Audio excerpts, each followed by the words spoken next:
Now, Central Oregon's local alert weather with Chief Meteorologist John Carroll. Well, about 1 o'clock in the afternoon yesterday, in and around Lapine and Sisters, we started to see some snow coming through. That overtook the region throughout the next few hours, and we got about an inch or two in some areas. I showed you earlier, we got about 3 inches in Sisters, and that was the most we could see as far as official reports go. But here's a look at Aspen Lakes Golf Course, and there is some snow on the roof there in the foreground and clouds covering the Cascades, as well as the snow covering them as well. So as we move forward and check out what's going on as far as our roadways are concerned, we do still see the possibility of some dry conditions. Our city cams are looking pretty dry most locations. That's a good thing because we'll barely get to the freezing mark tonight, and that will mean that there is that slight chance for some black ice. But since the roads are drying out as time moves along, that's good news. Mountain snow will be hanging around, though, and that's what folks do like to hear that enjoy riding the snow. Near normal temperatures in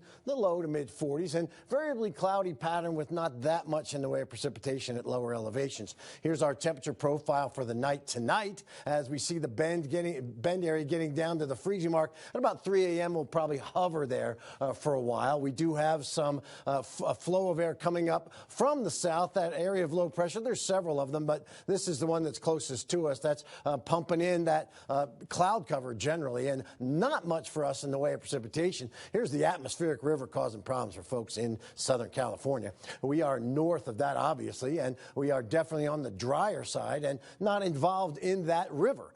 We are involved in our own pattern, and it's coming from a low pressure cell that's off to the south. And here's what we do expect. The cloud cover and the snow showers tomorrow morning will be mainly in the mountains. They may drift down. There may be a stray shower that comes through, mingling in possibly with a little bit of a wintry mix in the afternoon of our Tuesday. Nothing major anticipated. Spotty or speckled showers is what I expect. A cold front is coming through on Wednesday morning. That'll slice through the state, but there's not much moisture to work with either, so we don't expect much in the form of precipitation as well. Mountains get a couple inches, maybe a little bit, a half inch or so south of Lava Butte, but generally we're looking at a relatively quiet precipitation pattern. High temperatures today were mild. We got to 52 in Bend and Redmond, 50 in Prineville. That helped to melt as much of that snow as we did get.